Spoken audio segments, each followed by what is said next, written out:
Hello, everyone, and welcome back to the Mr. Fluent English. The place where we help you improve your English and your life. I'm your host, Paul. Our mission today is pretty specific. How can you seriously boost your spoken English, even if you're learning totally on your own? Yeah, no teacher, no conversation partner needed, none of that. Okay, let's unpack this. It's a common problem, right? Many learners spend ages listening, reading, soaking up English. Input is great. But then when it's time to actually speak, often nothing comes out.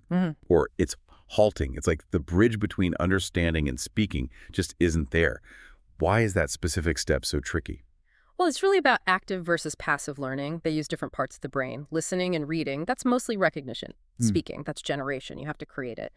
But what's really interesting is that give a clear method for building that generation skill all by yourself. It kind of mimics conversation without needing another person. It's quite neat, actually. Right, mimics it. Okay. And someone called Manoj. Yeah, Manoj. He lived in a small town in India, wanted to speak English, but faced that classic issue. Nobody around him spoke it.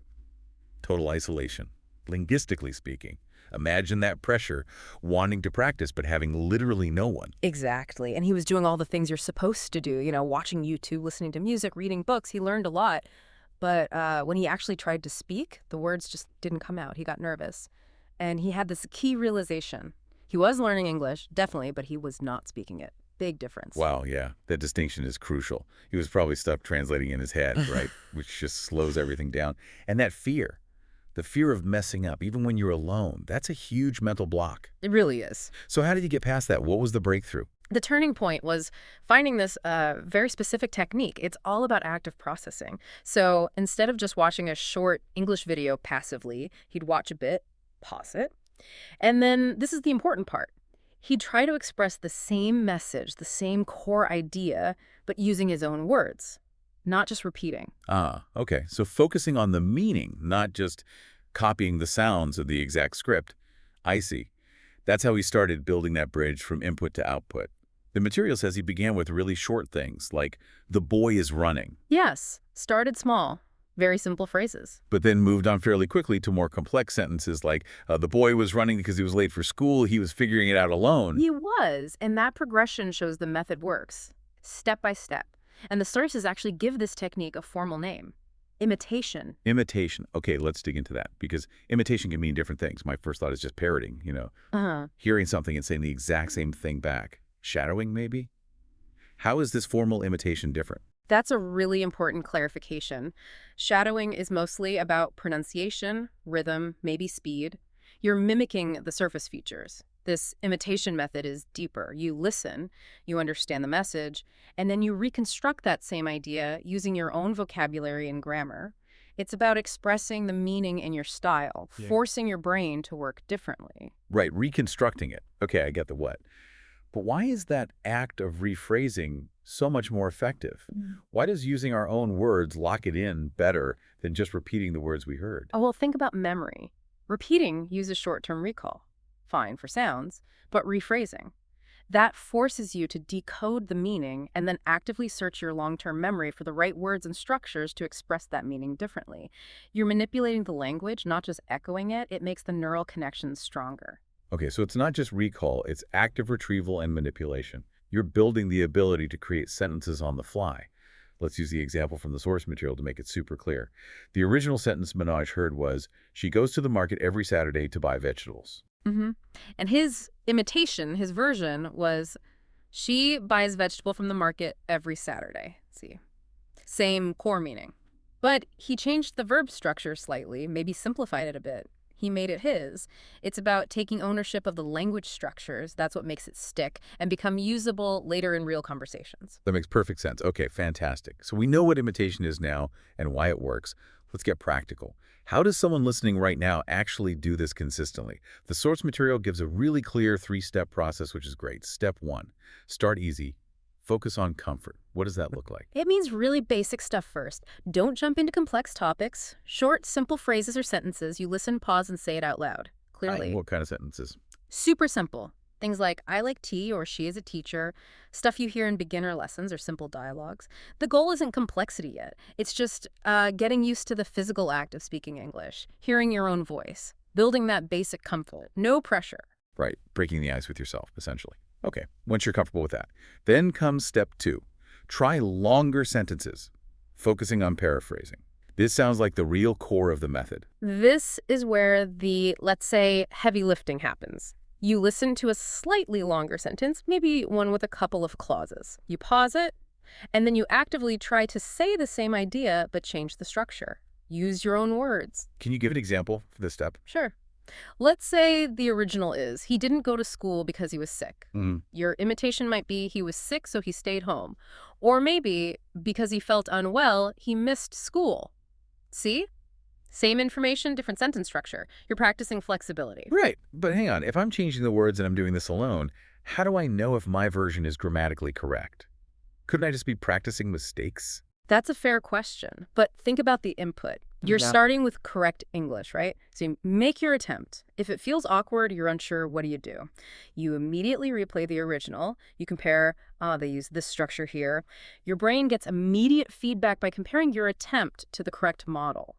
You're constantly testing and refining your understanding of how English sentences work, not just embedding errors. Got it. Okay, that makes sense. You use the original as your immediate correction tool. All right, and the final step. Step 3, full topic or story. This sounds like scaling up significantly, building confidence. Exactly. Now you're moving beyond single sentences. You listen to a short, complete piece of audio or video, maybe say 1 to 3 minutes long, a short news report, a simple story, a monologue. 1 to 3 minutes, okay. You listen to the whole thing, then pause. And your task is to retell that entire story or summarize the main points completely in your own words. Wow, okay. That sounds challenging. What if you forget parts, names, specific words? That's actually part of the practice. It's totally okay to forget details. The real goal here is narrative flow and coherence. Can you get the main ideas across? And if you forget a word, you have to talk around it, describe it. That's circumlocution. It's a super valuable skill for real conversations when you inevitably forget a word. Ah, yes. Good point. You learn to keep going, even if you don't have the perfect word. Right. It builds fluency and confidence in handling longer stretches of speech. You're not just reciting, you're communicating ideas. Okay, so those are the steps. Comfort with phrases, paraphrasing sentences, retelling stories. Now, stepping back a bit, let's talk about why this whole imitation thing is so effective deep down. What's happening in the brain? Well, the sources point to a few key learning mechanisms. First, you're constantly practicing how to build correct sentences. It's like doing reps at the gym, but for grammar structures. You activate those patterns again and again. Okay, muscle memory for sentences. Makes sense. Second, there's something called structural priming. Basically, by hearing and then actively manipulating correct English structures, you start to internalize the grammar intuitively. You get a feel for what sounds right without necessarily having to memorize abstract rules from a textbook, which, let's be honest, is often not very effective for speaking. Right. You absorb the grammar through use, not just study. I like that. Structural priming. And third, it's very practical. You learn the actual words and phrases people use in everyday situations because you're likely using real-world audio or video as your source material, not obscure vocabulary lists. So useful language, natural grammar absorption, and sentence building practice.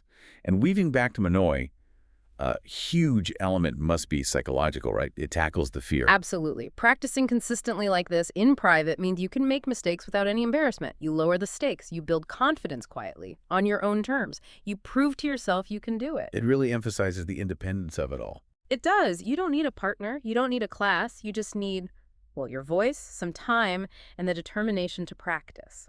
It puts the power firmly in the learner's hands. So wrapping this up for everyone listening, the big message is that speaking English fluently, even if you're learning alone, is definitely possible. Manoj's story shows that. This imitation method provides a clear path. It really does. And the key takeaway, the reminder from the source, is patience and consistency. Success happens one step at a time. Stick with the process phrases, then sentences, then stories. Practice regularly. You will see improvement. It's almost inevitable if you put in the work. So really what this boils down to is actively converting all that passive knowledge you've built up from listening and reading into active spoken production, making the switch. Precisely. The only thing standing between consuming English and speaking it confidently might just be hitting pause and starting to imitate. Okay, so here's the final thought we want to leave you with, something to mull over. Yeah, think about this. What kind of short audio or video content could you start using today for this imitation practice? Would it be news headlines, simple stories, dialogue clips from shows? Find something that fits your interests and level and just start. Start listening, pausing, and speaking. Move from just learning to actually using the language. That's the challenge for you today.